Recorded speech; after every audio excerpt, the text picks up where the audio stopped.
Welcome to Hopeful Moments 1. Have you ever met people who believe the whole world revolves around them? Entitled individuals who think they're special, yelling at employees just because they had to wait a few minutes, demanding unreasonable things for no real reason, and looking down on others simply because they can. But life doesn't always go their way. Today, we're diving into a tense yet satisfying story, a perfect lesson for those who think rudeness is the key to getting everything they want. A hot-tempered man stands in the middle of a crowded food court, constantly complaining and yelling at the staff just because the line is moving too slowly. He believes that the louder he gets, the more powerful he appears, and that everyone will have to give in to his demands. But what he doesn't know is that a surprising twist is coming, a subtle payback he will never forget. Get ready for a hilarious turn of events. Don't blink, because the most satisfying moment is about to begin. Story 1, Karen in the food court. The food court is packed, filled with the noisy chatter of customers, the clatter of trays, and the mouth-watering aroma of freshly prepared meals. People wait patiently in line, moving forward one by one to place their orders. Everyone understands that on a busy day like this, waiting is inevitable. But then, there's always that one person who doesn't get it. A tall, middle-aged man wearing a baggy t-shirt and cargo shorts stands in line, visibly annoyed. He sighs loudly, shrugs dramatically, and starts tapping his fingers on the counter as if trying to rush the employees. Before long, he begins speaking, loud enough for everyone around him to hear. John, grumbling, irritated tone. Oh, come on. How can this be so slow? It's just pushing a few buttons, how long does that take? A few people glance at him. Some ignore him, while others shake their heads in disapproval. Narrator. We've all encountered people like this, standing in line but refusing to wait. They think that complaining, whining, or even insulting others will get them served faster. But sometimes, entitled people need a lesson they won't forget. Behind the counter, a young cashier is doing her best to process orders as quickly and accurately as possible. She looks stressed but remains professional. However, John has no intention of stopping. John, mocking, condescending tone. Do you need me to show you how it's done? I bet a monkey could do this faster than you. The atmosphere shifts. Customers begin murmuring, displeased with his behavior. A mother subtly pulls her child away, not wanting them to witness the unpleasant scene. But despite the growing discomfort, no one speaks up. No one wants to confront an angry, rude man like him. And that's when I decide, it's time for him to learn a lesson. Standing right behind John, I quietly observe him for a moment. I glance around, making sure no one can easily trace what's about to happen. Then, a brilliant idea pops into my head, the perfect, subtle payback. I lean down slightly, my fingers barely grazing the waistband of his loose cargo shorts. And then, snap. His shorts drop instantly.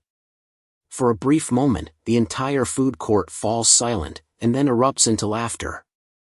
A voice from the crowd, laughing loudly. Oh my God, this is not what I wanted to see during lunch. John freezes, eyes wide in shock. But the best part? His underwear, a ridiculous pair with bright yellow cartoon ducks smiling goofily, is now fully exposed to the entire food court. His face turns beet red, sweat forming from sheer embarrassment. He frantically bends down to pull up his shorts but fumbles in his panic. John is now trapped between two choices. He could scream, throw a tantrum, and become the middle-aged man having a meltdown in a food court. Or, he could pretend nothing happened and quietly escape as fast as possible. He glances around, realizing the worst part of his day, his 10-year-old son is standing right beside him, eyes wide with sheer humiliation. With no other option, John silently pulls up his shorts, quickly leaves the counter, and finds an empty table, sitting down with his head lowered, accepting his defeat. Too embarrassed to do anything else, he simply sat down, head lowered, accepting his fate. I stepped up to the counter, grabbed my food, but before leaving, I checked in on the cashier. Are you okay? By now, the cashier had calmed down. She let out a small laugh, finally relieved after the tense moment earlier. Cashier, chuckling. He didn't say another word, just sat there, completely defeated. And just like that, an entitled person was taught a lesson, simple but incredibly effective. He may have forgotten that patience is a virtue, but I'm certain he'll never forget the humiliation of this moment. John sat there, staring down at his tray, while laughter continued to echo around him. The screen gradually faded to black, marking the end of the story. Lesson learned. Impatience and rudeness won't get you what you want, they only make you a laughingstock. Respect those who are simply doing their jobs because you never know what challenges they're facing. Sometimes, life has a way of teaching entitled people unforgettable lessons, and it's not always gentle. Story 2, Karen at the police station, 6:30 to 10:45. The doors of the police station burst open with an angry bang. Everyone in the waiting area flinched and turned to look. A middle-aged woman stormed in, her head held high with an air of arrogance. Her carefully styled blonde-dyed hair, oversized sunglasses covering half her face, and a designer handbag swinging from her arm made it clear she didn't care about anyone else. In her mind, the world revolved around her. Karen, shouting. "Where is he? I want to see my son right now." The waiting room fell silent as people exchanged confused glances. Behind the reception desk, an officer lifted his gaze, his expression calm, as if he had seen this kind of scene far too many times before. Me, sitting nearby, observing the situation. Here we go, another Karen who thinks yelling can bend the law to her will. Karen stomped toward the reception desk, slamming her hand down so hard that a few papers fluttered. Karen, demanding. "My son did nothing wrong. He's a good boy. You have no right to hold him. Release him immediately." The officer slowly removed his glasses and let out a long sigh, as if he had encountered hundreds of people just like her before. "Officer. Ma'am, your son was arrested under a warrant issued by a neighboring county.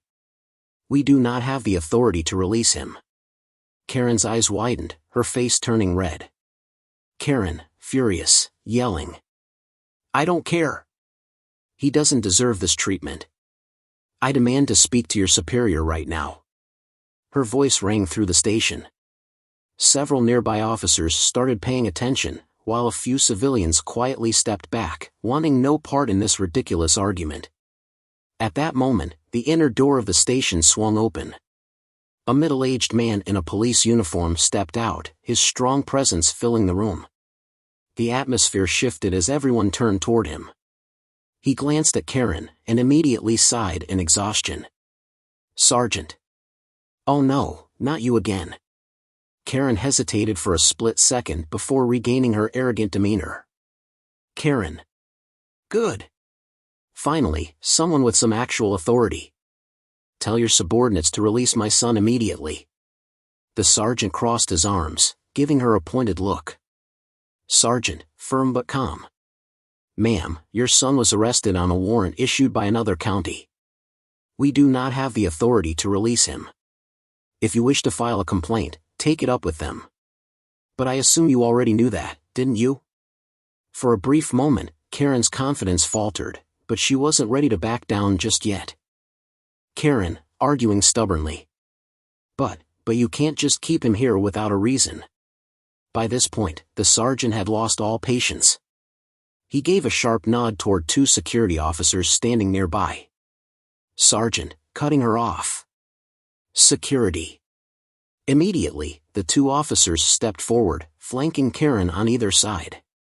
She glared at the sergeant before scanning the room, hoping for someone to back her up.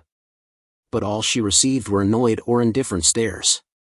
Realizing she had lost, Karen clenched her handbag tightly and huffed, lifting her chin defiantly. "Fine. But you haven't heard the last of me." She spun around and stormed out of the police station. But, as she reached the exit, she was walking too fast to notice the step ahead of her. Karen, shrieking. "Ah!" She tripped over the doorstep, stumbling for a moment before barely catching herself. A small grunt escaped her lips, but almost immediately, a few quiet chuckles rippled through the room. Karen's face turned bright red. She straightened her shoulders and hurried out, not daring to look back. The scene shifted back to the sergeant, who simply shook his head, turned around, and walked back into his office without another word. Me, chuckling. And just like that, another Karen learned the hard way that yelling doesn't make you right. Lesson learned. Yelling and throwing a tantrum won't get you what you want. Sometimes, it just makes you a joke. The law doesn't change just because you think you're special. Privileges come with responsibilities. Respecting others and behaving properly will take you further than trying to force your way with arrogance. Story 3, The Entitled Kid vs. The Kickboxer, 11/20/2215. It was a warm summer afternoon, with sunlight gently casting over the peaceful neighborhood streets. Laughter filled the air as children played together. Andy's family had just moved here a week ago, and he quickly adapted to his new surroundings. With his friendly personality and exceptional athletic skills, Andy easily won over the kids in the area. Not only was he great at soccer, but he was also always willing to help the younger kids. That afternoon, he patiently helped a little boy learn to ride a bike, his bright smile full of encouragement. But not everyone was happy about his presence. From a distance, another boy, Tom, stood with his arms crossed, his eyes narrowing at Andy. Tom had always been the best in the neighborhood, the one everyone admired and praised. But now, Andy's arrival threatened his position. The same kids who used to cheer for Tom were now excitedly supporting Andy. That made Tom furious. Determined to put Andy in his place, Tom began making things difficult for him. Sometimes he accidentally kicked a ball into Andy, other times he rudely interrupted his conversations. Andy, however, remained calm, never engaging in Tom's petty attempts to provoke him. But that only fueled Tom's resentment. Feeling ignored, Tom's jealousy festered, growing stronger each day. The breaking point. One afternoon, while Andy was playing with his 6-year-old brother, Tim, Tom appeared, his face full of frustration. "If you won't face me, maybe your little brother will take your place." Before Andy could react, Tom suddenly punched Tim in the shoulder. It wasn't a hard hit, but enough to make the little boy stumble and fall to the ground, fear flashing across his face. A heavy silence fell over the neighborhood. The children around them stood with their mouths agape, staring at the scene before them. Everyone knew that Andy could handle provocation, but hitting his little brother was an entirely different matter.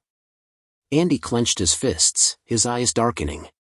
He wasn't smiling anymore. The muscles in his arms tensed. His patience had reached its limit. Suddenly, a voice rang out from a distance, an enthusiastic voice that belonged to Andy's mother. "Hit him, Andy." Without hesitation, Andy lunged forward. Tom flinched but quickly braced himself for the fight. He threw a punch at Andy, but Andy dodged effortlessly and countered with a powerful hook to Tom's stomach. Tom doubled over, gasping for breath. But Andy wasn't done. Another punch landed squarely on Tom's shoulder, making him stumble backward. No one in the neighborhood had ever seen Andy this angry. He wasn't fighting out of rage, he was fighting to protect his little brother. Tom collapsed onto the ground, panting. The children around them erupted into cheers. The bully had finally been defeated. Just then, Tom's mother came rushing over, pointing an angry finger at Andy. "That boy just hit my son. He needs to apologize immediately." Before Andy could respond, a deep voice spoke from behind them, calm but firm. Tom's father stepped forward, crossing his arms over his chest, his gaze cold as he looked at his son. "No. It's our son who needs to apologize." Tom lowered his head, biting his lip. He had never seen his father so stern before. "Sorry," he muttered reluctantly. Andy simply crossed his arms, nodded, and turned to walk away with his brother. He didn't need that apology, he had already won in his own way. Tom's mother stood frozen, unable to believe what had just happened. Meanwhile, the other kids continued whispering excitedly about the fight. Tom wasn't just defeated physically, he had been forced by his own father to admit his mistake. It was a lesson he would never forget. Lessons learned. Bullying might make you feel powerful for a moment, but sooner or later, you'll meet someone stronger. Patience is a virtue, but sometimes, standing up to protect yourself and your loved ones is necessary. Parents teach their children with words, but the most important lesson is teaching them to take responsibility for their actions. And just like that, Andy's new neighborhood was free of bullies. The only sounds left were the joyful laughter of children playing under the summer sunset. A summer to remember, not just for Andy, but for Tom as well. Life's lessons: the world doesn't revolve around you. Life is a journey where everyone faces different challenges. Some choose to confront them with kindness and patience, while others believe that yelling, bullying, and demanding will get them what they want. But the truth is, no matter how loudly you scream, the world doesn't revolve around you. Sooner or later, life will teach you a lesson you won't forget. 1. Entitlement doesn't change the rules. Take the classic image of a Karen, a woman who believes she's special, that as long as she screams loud enough, everything will bend to her will. But reality doesn't work that way. When her son was arrested for breaking the law, she thought storming into the police station and making threats would fix everything. But all she got in return was indifference from the officers, annoyed looks from those around her, and, once again, a harsh lesson: the law doesn't change just because you think you're special. The takeaway here is simple: respecting others isn't just about manners, it's the key to earning respect in return. You may have rights, but demanding them rudely and irrationally will never be the right approach. 2. Bullies always meet their match. In a peaceful neighborhood, Tom was once the star, the kid who ruled every game, until Andy arrived. Tom couldn't accept that a newcomer had quickly won everyone over. He started playing dirty, trying to make things difficult for Andy. But Andy remained calm, choosing to ignore the negativity because he knew responding in kind would only make things worse. However, when Tom crossed the line and hit Andy's younger brother, it was a mistake that couldn't be ignored. That's when Andy stood up and put an end to it. In front of the whole neighborhood, he defeated the bully, not just physically but by forcing him to face the disappointment of his own father. And in the end, Tom learned a lesson he would never forget: no matter how strong you think you are, there will always be someone stronger. What's the lesson here? Patience is a virtue, but sometimes, standing up for yourself and your loved ones is necessary. Bullying may give you a fleeting sense of power, but sooner or later, you'll meet someone strong enough to make you taste your own medicine. 3. Every action has consequences. No matter who you are, if you act wrongly, you will eventually have to face the consequences. The world doesn't operate according to anyone's personal desires, and entitlement or selfishness will only lead to isolation.